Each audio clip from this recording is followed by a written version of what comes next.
fraud itu secara umum sebetulnya adalah kecurangan yang disengaja, ya, yang dilakukan oleh seseorang atau institusi, gitu ya, yang merugikan lembaga lain dan menguntungkan si pelaku. Baik. Ya, jadi harus ada kesengajaan, kemudian curang artinya tidak sesuai dengan regulasi, kemudian ada pihak yang diuntungkan atau dirugikan. 4 pihak ini bisa melakukan fraud. 4 pihak inilah yang kemudian harus kita cegah, harus kita awasi bersama supaya tidak melakukan fraud. Ada iCare, kemudian di situ ada riwayat pelayannya, sehingga peserta pun akan tahu gitu ya bahwa saat ini ada klaim pelayanan di vaskes-vaskes mana saja yang dientrikan sebagai layanan di JKN. Kalau ada kita mencurigai adanya kecurangan, maka kita membahas itu, gitu ya, apakah ini benar ada potensi kecurangan, ya. Kalau misalnya memang terjadi, maka kita bisa laporkan ke tim PK di tingkat pemerintah daerah, di tingkat daerah. Ya, nanti tim PK yang bisa memutuskan, gitu ya, kira-kira apakah benar terjadi fraud, gitu ya. Kemudian juga bisa memberikan sanksi.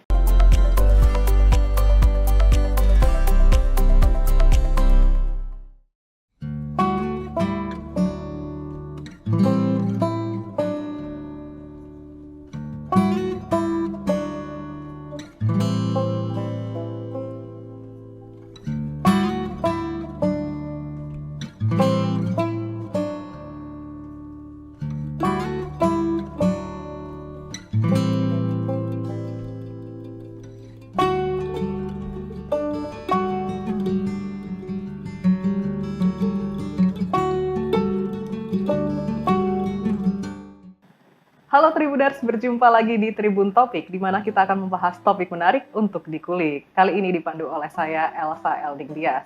Gimana hari ini kabarnya Tribuners? Semoga dalam keadaan sehat ya. Nah, ngomong-ngomong soal sehat nih, pasti Tribuners udah familiar sama program JKN, Jaminan Kesehatan Nasional. Nah, program ini udah berjalan hampir 10 tahun kalau nggak salah nih Tribuners. Tribuners pasti juga udah merasakan banyak manfaatnya. Ini merupakan salah satu program yang dimiliki oleh BPJS Kesehatan. Nah, tapi selama berjalan selama 10 tahun ini tidak menutup kemungkinan adanya terjadinya fraud Tribuners saat program JKN ini berlangsung seperti itu ya. Nah, kita akan mengulik tentang fraud ini di program JKN dan tentunya pada Tribun Topik kali ini kita akan membahasnya dengan narasumber yang sudah hadir di studio Tribun Jateng kali ini. Elsa, perkenalkan terlebih dahulu nih narasumber yang sudah hadir di studio Tribun Jateng. Ada Bapak Prabowo dan juga Ibu Wida pada pagi hari ini. Halo, selamat pagi Bapak Ibu. Ya, selamat pagi Mbak Elsa, selamat pagi Tribuners. Gimana ini kabarnya hari ini? Alhamdulillah. Alhamdulillah ya, masih sehat ya. Masih semangat ya nih? Sangat. Semangat pagi ini. Mantap. Kita mau tanya-tanya nih tentang fraud dan juga program JKN itu sendiri. Nggak apa-apa ya? Ya, oke. Boleh banget dong berarti ini. Nah, soalnya mungkin beberapa Tribuners juga ada yang jadi peserta BPJS Kesehatan nih. Gitu. Oke, mungkin boleh diceritakan terlebih dahulu mengenai program JKN ini seperti apa membawa manfaatnya untuk para peserta BPJS Kesehatan. Iya. Kalau kita jadi peserta atau masyarakat, pasti kita tanya ya. Kita pasti tanya, kenapa sih kita harus jadi peserta JKN gitu ya, pesertanya BPJS Kesehatan gitu ya. Sebetulnya kita punya 3 alasan ya. 3 alasan kenapa kita harus menjadi peserta JKN. Oke. Yang pertama adalah ketika kita sakit, ada yang menjamin. Kalau sakitnya ringan-ringan sih, ya kita bisa bayar lah, bisa beli sendiri di warung gitu ya. Tapi kalau sakitnya berat, sudah hemodialisa, cancer, penyakit jantung gitu kan, pasti kita membutuhkan biaya yang cukup besar gitu ya. Maka kita perlu dibantu oleh asuransi pemberi jaminan kesehatan gitu ya. Yang kedua, komplit terhadap aturan. Jadi memang secara undang-undang itu seluruh warga negara Indonesia termasuk Tribuner gitu ya, Mbak Elsa juga ini sebetulnya kita juga semua ya, itu diwajibkan juga menjadi peserta JKN ya. Itu ada undang-undangnya, ada perpresnya yang mewajibkan kita semua menjadi peserta JKN. Dan yang ketiga nih yang penting gitu ya, ini mungkin para milenial sangat senang dengan ini. Kita itu membantu orang lain, gotong royong gitu ya. Mungkin sekarang kita sehat ya, termasuk kita semua yang mungkin bekerja gitu ya, mungkin kita sehat gitu ya, atau mungkin kita lupa dengan kalau kita sakit karena kita lupa dengan pekerjaan kita gitu ya, atau ya kita sehat lah. Nah, dengan sehat itu kita bisa gotong royong membantu rekan-rekan kita yang sakit gitu ya. Nanti sekali bisa lah datang ke rumah sakit gitu ya, nanti di situ akan banyak pasien-pasien JKN yang dibantu oleh kita dengan iuran kita gitu ya. Mereka menggunakan entah mungkin mudah-mudahan tidak pernah, mungkin suatu saat ya kita bisa bergantian. Kalau memang kita jaksa. Gitu. Berarti cukup menyeluruh ya, holistik gitu. Jadi ada banyak banget manfaatnya dan itu sudah terasa selama 10 tahun ini, hampir 1 dekade ya kalau nggak salah ya program JKN ini. Sejak 2014. 2014 Tribuners, cukup lama. Jadi pasti juga ada manfaat yang dirasakan oleh Tribuners sendiri pastinya ya. Oke, tadi sudah dijelaskan oleh Pak Prabowo. Kemudian untuk pelayanan kesehatan di fasilitas kesehatan itu sendiri dengan program JKN ini selama ini seperti apa? Boleh diceritakan mungkin? Iya, jadi dalam pengelolaan jaminan kesehatan nasional ini, BPJS Kesehatan sebagai pengelola bekerja sama dengan fasilitas kesehatan. Fasilitas kesehatannya pun kami sudah melalui tahapan seleksi sampai kemudian melakukan perjanjian kerjasama atau kontrak, di mana dalam perjanjian kerjasama tersebut kemudian diatur hak kewajiban, disepakati soal alur pelayanan, bagaimana penjaminan ya, dan lain sebagainya. Nah, itulah yang kemudian kita janjikan kepada peserta JKN, pelayanan kesehatan yang baik, yang sesuai indikasi medis, kemudian juga memenuhi indikator-indikator terkait mutu yang akan diberikan oleh fasilitas kesehatan, diterima oleh peserta BPJS Kesehatan, kemudian nanti BPJS Kesehatan melakukan kewajibannya di pembayaran atau penjaminannya. Oh baik, ternyata Bu Ida udah menjelaskan juga tentang kalau kolaborasinya itu seperti apa dengan fasilitas kesehatan seperti itu ya. Dan ternyata fasilitas kesehatan sejauh ini mendukung berarti ya? Iya, jadi setiap tahun kami terus melakukan perluasan fasilitas kesehatan ya, menambah akses terhadap vaskes yang baru, yang kemudian dibutuhkan oleh peserta, kemudian juga menambah akses terkait jenis pelayanan kesehatan yang tertentu, bahkan sampai pelayanan kesehatan canggih pun ya kita lakukan seleksinya kepada fasilitas kesehatan untuk memastikan bahwa fasilitas kesehatan nanti memberikan pelayanan kesehatan yang terbaik gitu. Baik, seperti itu.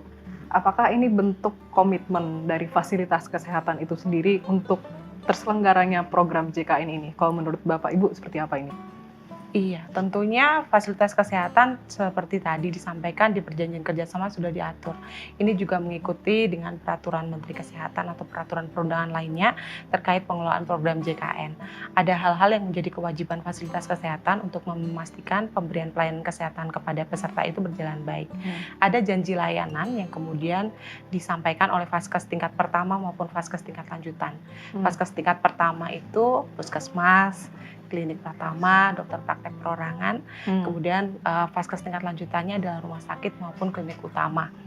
Ada 7 janji layanan di vaskes tingkat pertama dan juga 6 janji layanan di vaskes tingkat lanjutan, yang intinya adalah janji ikrar dari manajemen fasilitas kesehatan untuk memberikan pelayanan kesehatan kepada peserta JKN dengan mudah, dengan cepat dan setara, tidak ada diskriminasi. Baik. Iya. Dan kita juga ada ada kesan ya, feedback. Iya. Jadi kalau Tribuners ini habis memanfaatkan layanan berobat gitu ya, baik di FKTP tadi atau di FKTL tadi, itu sebetulnya kita siapkan semacam survei gitu ya, survei. Jadi bisa ngisi gitu. Kalau biasanya kita misalnya belanja online gitu kan ada juga kita harus ngasih bintang-bintang gitu ya. Kita juga ada kita juga ada gitu ya. Jadi kata pelayanan itu kita juga ada surveinya bagaimana kepuasan Anda terhadap layanan di rumah sakit maupun di FKTP tersebut. Kita juga ada siapkan. Termasuk juga di kantor kita juga ada ya, ketika kita ada Tribuner yang daftar ataupun butuh layanan di kantor cabang kita juga ada. Kita akan menawarkan mengisi layanan kita berikan. Gitu. Baik, jadi nggak cuma melengkapi fasilitasnya, tapi juga BPJS Kesehatan menerima feedback kalau misalnya ada vaskes yang ratingnya kurang nih, atau mungkin ada masukan dari peserta seperti itu ya. Oh baik, seperti itu. Jadi sudah dipikirkan Tribuners, ternyata ada beberapa istilahnya fasilitas dan juga ada juga program di mana Tribuners itu menyampaikan keluhannya seperti itu. Jadi komunikasinya berjalan 2 arah dan Tribuners kalau misalnya ada yang kurang bisa langsung menyampaikan seperti itu. Nah, tapi kalau berbicara tentang fasilitas dari program JKN ini sendiri, ini kan sudah berjalan selama 10 tahun dari 2014. Kira-kira selama ini pasti juga ada istilahnya fraud, kecurangan selama ini berjalan seperti itu ya. Kira-kira fraudnya ini gimana cara mengantisipasinya, atau mungkin ada langkah mitigasi apa aja nih dari BPJS Kesehatan? Ya, kita tadi dengar fraud, tapi mungkin sebagian juga belum ada tahu gitu ya fraud itu ya. Fraud itu secara umum sebetulnya adalah kecurangan yang disengaja ya, yang dilakukan oleh seseorang atau institusi gitu ya, yang merugikan lembaga lain dan menguntungkan si pelaku. Baik. Ya, jadi harus ada kesengajaan, kemudian curang artinya tidak sesuai dengan regulasi, kemudian ada pihak yang diuntungkan atau dirugikan. Itu definisi dari fraud gitu ya. Nah, apa saja jenis-jenisnya ada cukup banyak di Permenkes itu ada disebutkan jenis-jenisnya ya. Dan kita saat ini sedang berupaya gitu ya mencegah fraud ini, karena fraud ini bagaimanapun juga merugikan negara, karena merugikan bisnis kesehatan, karena uang yang kita kelola ini kan dana amanah ya, dana amanah dari peserta yang kita harus kembalikan manfaatnya kepada peserta. Nah, jadi kalau ada pihak-pihak yang merugikan dengan berbuat fraud ini tentu akan merugikan kita semua. Kalau mitigasinya ya salah satunya hari ini gitu ya. Hari ini kita coba sosialisasikan kepada seluruh Tribuners gitu yang mendengarkan supaya mengetahui ya apa saja jenisnya, apa saja fraud, sehingga nanti mudah-mudahan Tribuners bisa mencegah perilaku ini ya, termasuk juga mengawasi Vaskes kita. Baik, seperti itu. Jadi biar sama-sama paham konteks fraud itu tuh seperti apa, seperti itu ya. Oke, ternyata fraud itu kecurangan yang dilakukan secara sengaja. Harus sengaja. Baik. Kalau nggak sengaja gimana nih? Kalau nggak sengaja itu bukan fraud. Mungkin tidak termasuk fraud, seperti itu gitu ya. Gitu. Mungkin ada cerita seperti apa kira-kira fraudnya, mungkin biar Tribuners punya gambaran, oh ternyata fraud itu seperti ini. Ada contoh kasus kah atau gimana? Ya.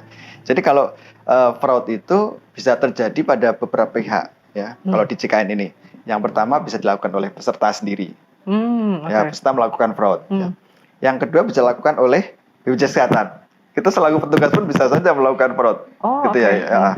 Yang ketiga oleh stakeholder lain ya. Yang keempat ini bisa oleh fasilitas kesehatan, baik FKTP maupun FKTL. 4 pihak ini bisa melakukan fraud. 4 pihak inilah yang kemudian harus kita cegah, harus kita awasi bersama supaya tidak melakukan fraud. Misalnya kalau dari peserta ya, peserta bisa saja melakukan fraud dengan cara misalnya dia meminjamkan kartu, ya, meminjam kartu yang dia miliki, kartu JKN-nya gitu ya. Karena ada temannya atau adiknya atau kakaknya atau saudaranya yang sakit, ya, kemudian dia pinjamkan, supaya yang rekannya ini bisa dijamin dalam JKN. Padahal yang rekannya belum jadi peserta. Itu contoh fraud oleh peserta. Ya, fraud oleh BPJS Kesehatan bisa aja oleh kita gitu ya. Misalnya kita kerjasama dengan Vaskes gitu ya untuk meminta tertentu sejumlah uang supaya bisa kerjasama. Ini Mbak Wida ini kan yang ngurus kerjasama gitu ya. Itu bisa aja gitu melakukan. Makanya kita melakukan pengawasan, Mbak Wida nggak boleh melakukan ini gitu ya. Nggak boleh, sanksinya juga cukup berat gitu ya. Kemudian oleh fasilitas kesehatan itu contohnya, nah ini yang memang saat ini yang terbanyak yang kita temukan kecurangan itu memang di fasilitas kesehatan. Saat ini ya berdasarkan data yang kita miliki. Karena uangnya yang kita bayarkan ke fasilitas kesehatan itu saat ini cukup besar. Saat ini perkiraan kita ada sekitar 170 triliun setahun. Wow. Ya. Kalau sejateng DIY itu sekitar 29 triliun tahun ini perkiraan kita gitu ya. Jadi mereka melakukan fraud katakanlah 1% aja udah berapa gitu ya. Jadi sangat besar, ya banyak banget gitu ya. Jadi kita harus mengawasi itu. Kemudian kalau yang stakeholder lain ya misalnya instalasi farmasi ya, misalnya apotek gitu ya, penyedia obat gitu, dia ngakalin harga dan sebagainya gitu ya. Itu salah satu contohnya. Itu nggak salah satu sih Pak, ada banyak banget tadi contohnya cukup ya. Banyak, gitu. Ternyata sangat berpotensi ada terjadi fraud seperti itu ya. Nah itu bisa terjadi kalau orangnya itu punya semacam motivasi ya. Ada teori yang menyatakan fraud itu terjadi karena ada tiga triangle gitu ya. Ya, yang pertama karena ada opportunity, ada kesempatan, ya, ada kesempatan. Kemudian yang kedua ada apa, Mbak Wida? Rasionalisasi. Seolah-olah itu menjadi rasional. Ya, misalnya wajar seperti itu. Seolah-olah wajar. Teman saya juga melakukan kok, gitu ya.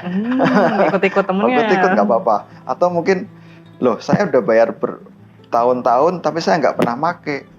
boleh dong saya pinjamkan orang lain, toh yang dipakai kan uang saya juga. Oh, Nah itu seolah-olah rasional. Atau dianggap tidak merugikan siapa-siapa. Ya. Karena misalnya ini uang negara gitu. Oh Ya. ya, Seperti itu. nggak kepikir panjang sampai sana Iya. seperti itu ya. Ya. Oke. Kemudian Kemudian yang rasionalisasi. terakhir kena Yang tiga, tekanan. motivasi, ada motivasi, ya, Aduh. ataupun tekanan ya, misalnya banyak utang gitu ya. Nah, itu. Itu motivasi gitu ya. Kalau motivasi rumah sakit mungkin ya, biaya saya besar gitu segala macam ya, akhirnya melakukan itu. Oh, baik. Waduh, harus hati-hati ya ternyata Tribuners, ternyata banyak banget dan berpotensinya lumayan tinggi nih kalau misalnya ada 3 hal itu gitu, dari triangle itu. Nah, kalau tadi kan juga Pak Prabowo sempat menyebutkan ada jenis-jenis fraud. Apakah karena saking banyak fraudnya ini dikategorikan jadi beberapa jenis, dan kalau boleh tahu jenis-jenisnya apa aja sih Pak? Jenis fraud. Fraudnya. Iya. Nah, jenis fraud ini bisa kita golongkan yang tadi oleh pelakunya gitu ya. Oleh pelakunya, masing-masing berdasarkan pelakunya. Kita tadi saya sampaikan, kita udah bagi berdasarkan pelakunya. Ya nanti kalau misalnya oleh Vaskes ya, itu ada nama-namanya gitu ya. Misalnya upcoding itu harusnya codingnya katakanlah 2 juta gitu ya. Dia sengaja merubah menjadi supaya 2,5 juta. Itu namanya upcoding. Ya. Kemudian ada juga misalnya phantom billing ya. Phantom billing. Phantom billing itu nggak ada pasiennya, tapi rumah sakit menagihkan. Jadi buat-buat aja gitu ya, buat resume medis seolah-olah ada menangani pasien gitu ya. Pasien Membuat klaim palsu. Klaim palsu gitu ya. Kemudian tagihkan ke kita gitu ya. Nah, kalau kita kan kadang-kadang hanya administrasi gitu ya, kadang-kadang jadi terlewat juga. Gitu. Ya, tapi sekarang udah lebih baik lah kita pengawasannya. Sudah ada peningkatan pengawasannya ya? Pengawasannya. Jadi semua tagihan rumah sakit apapun itu dari proses pendaftaran sampai penagihan ke kita semua sudah tercatat secara digital.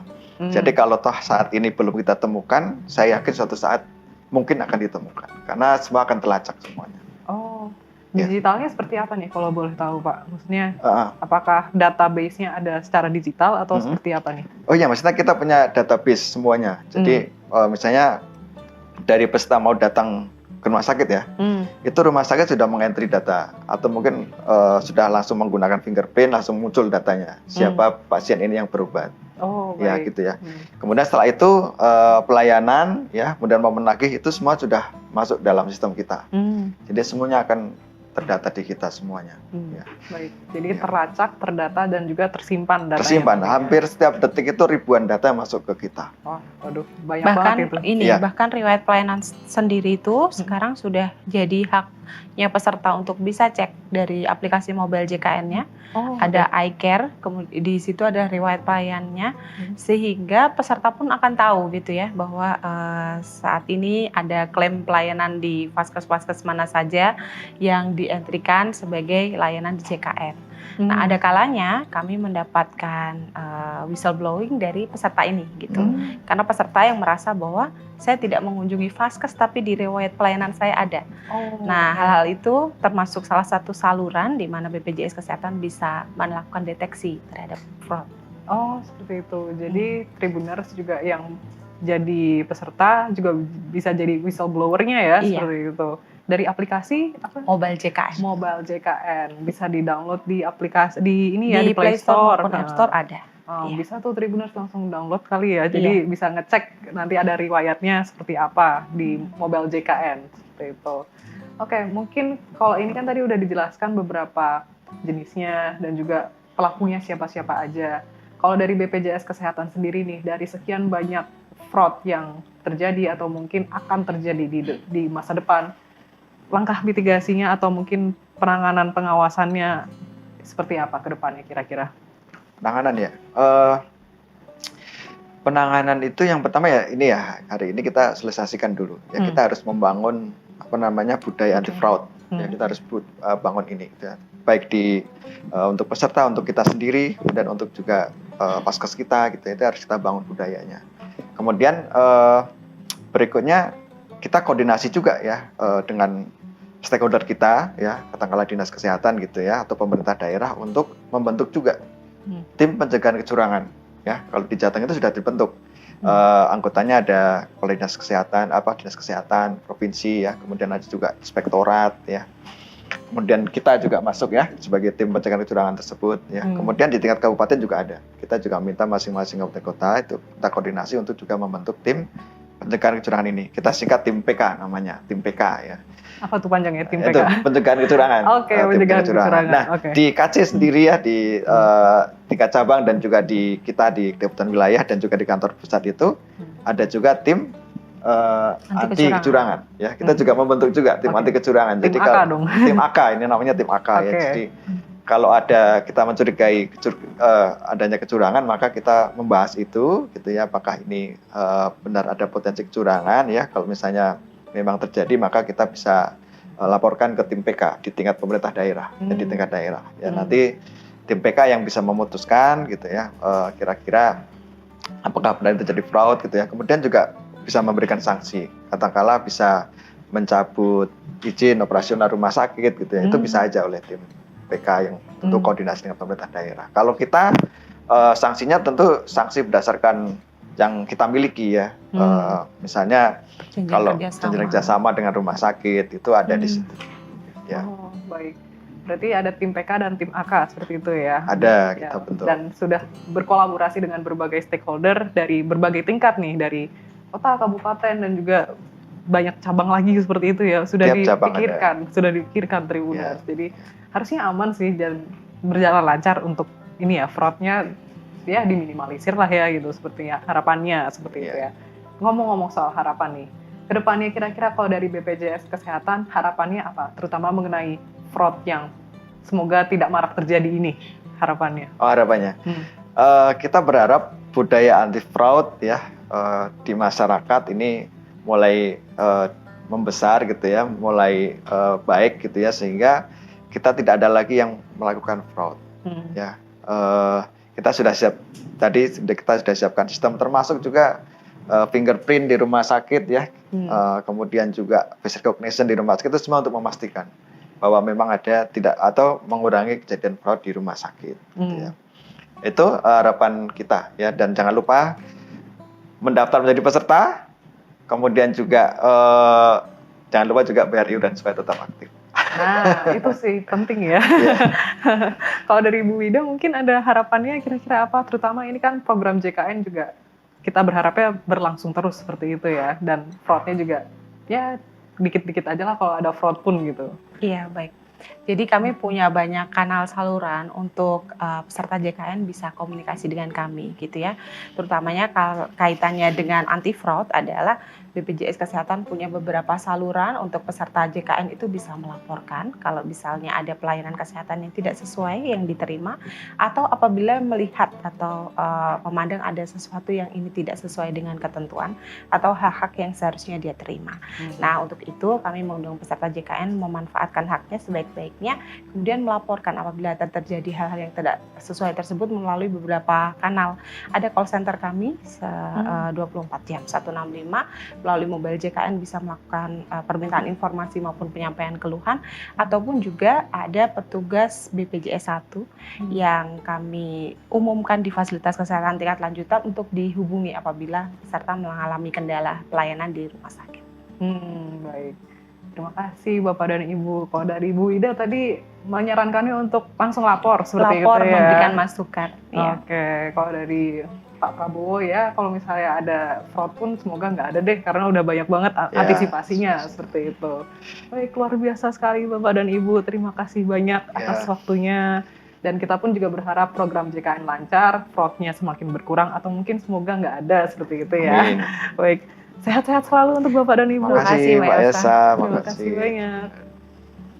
Baik Tribuners, sekian untuk Tribun Topik kali ini. Jangan lupa untuk saksikan Tribun Topik berikutnya hanya di kanal YouTube Tribun Jateng. Saya Elsa Elintias, pamit undur diri. Sampai jumpa.